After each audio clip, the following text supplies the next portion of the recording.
kalau kita bicara tentang depresi dan hal-hal di atas, jangan salah melihat bahwa masalahnya itu bukan pada ujian, baik secara makro apalagi secara mikro, resesi kah, krisis kah, dan seterusnya. Ini semua tentang iman dan sejauh mana seseorang itu memiliki kemampuan mengingat Allah Subhanahu wa Ta'ala di setiap waktu. Semakin kemampuan seorang hamba itu maksimal dalam mengingat Allah, maka dia akan semakin tenang. Karena kunci ketenangan itu bukan saat nggak punya masalah. Jadi ketika nggak ada masalah, gue tenang.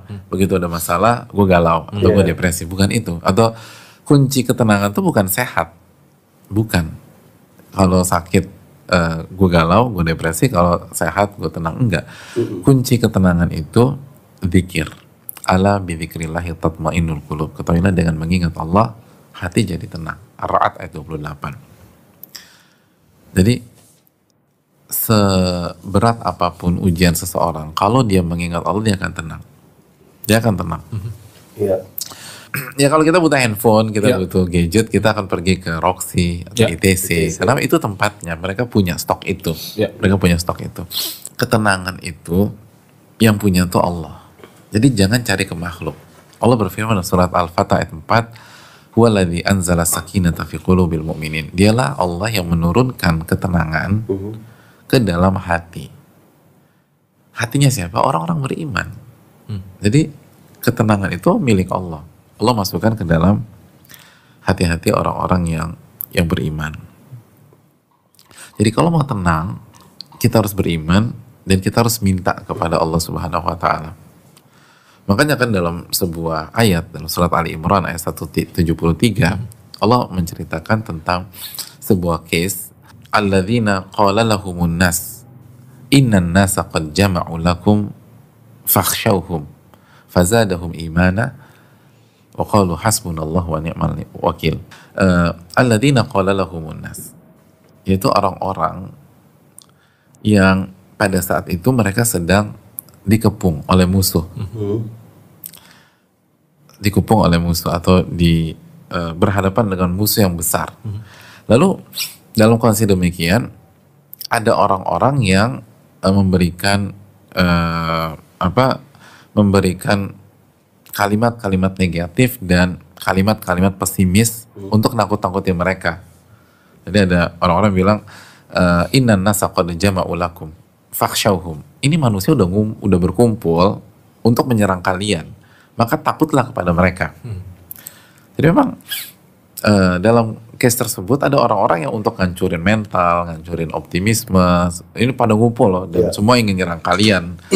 Jadi kalian tuh takutlah sama mereka. Ya sama, kita ketemu ini, aduh gue lagi pusing nih bro, terus aduh gue pening nih, ini susah, ini resesi. Jadi atmosfernya dibuat negatif gitu loh. Atmosfer betul. Dibuat negatif.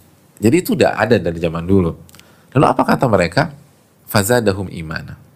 Bukannya pesimis, justru iman mereka tambah mantap, tambah tinggi. Fazadahum imana. Iman mereka tambah kuat. Jadi dibilang, manusia udah nyerang Anda, musuh Anda berat, terus kalau sekarang resesi segala macam, itu iman mereka tambah yakin. Terus mereka mengatakan hasbunallahu wa ni'mal wakil. Cukuplah Allah bagi kami dan Allah sebaik-baik penolong. Kalau kita benar-benar beriman, maka kita akan ingat sama Allah dan kita akan bergantung kepada Allah, dan pada saat itu hati kita akan buat jarak dan memutuskan kontak dengan makhluk, dan disitulah inti dari ketenangan. Sebenarnya rasa bergantung sama Allah itu kan Allah udah ciptakan fitrah dalam diri kita saat ini. Cuman mungkin apa ya Van, karena keterbatasan ilmu kita yang kecil, ketika ada masalah kita lari nggak ke Allah gitu kali ya. Mungkin lebih itu salah satunya Mas, dan faktor lain yang nggak kalah pentingnya, kita itu tanpa mengurangi rasa hormat kita kepada siapapun ya. Tapi kalau kita evaluasi diri kita, memang dari kecil kita tuh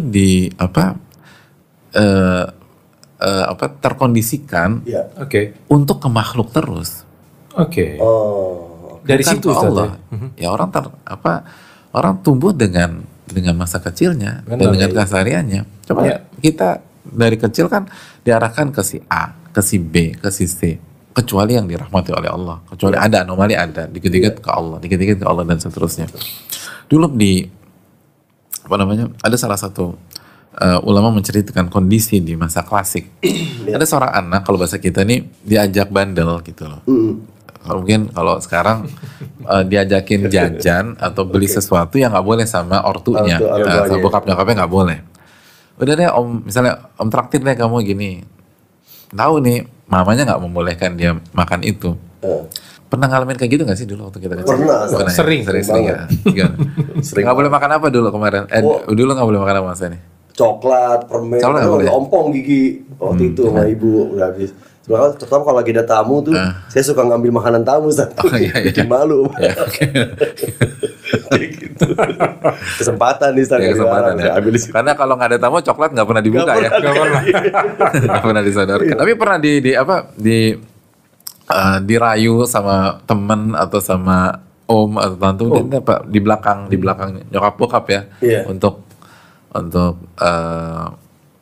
cheating gitu lah, cheating. Iya.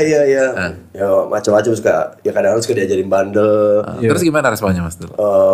Takut sih saat awalnya. Takut gitu kan. Tapi makan juga ya? Makan juga, bener.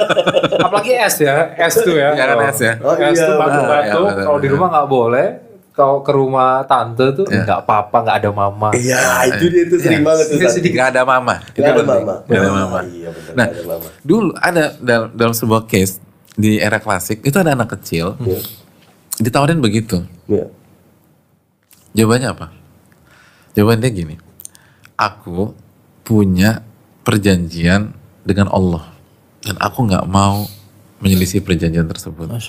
Jadi dia nggak mengatakan aku nih nggak boleh sama mama.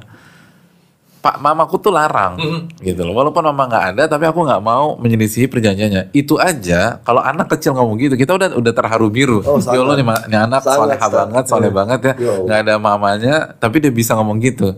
Tapi mereka dulu nggak bilang mama atau nggak bilang papa. Aku punya perjanjian dengan Allah. Wow. Dan aku nggak mau menyelisih perjanjian itu. Jadi kalau orang punya mental demikian, mau ditaruh di mana aja tetap aja lempeng begitu. Nah, untuk mencapai mental seperti itu gimana tadi itu? Benar.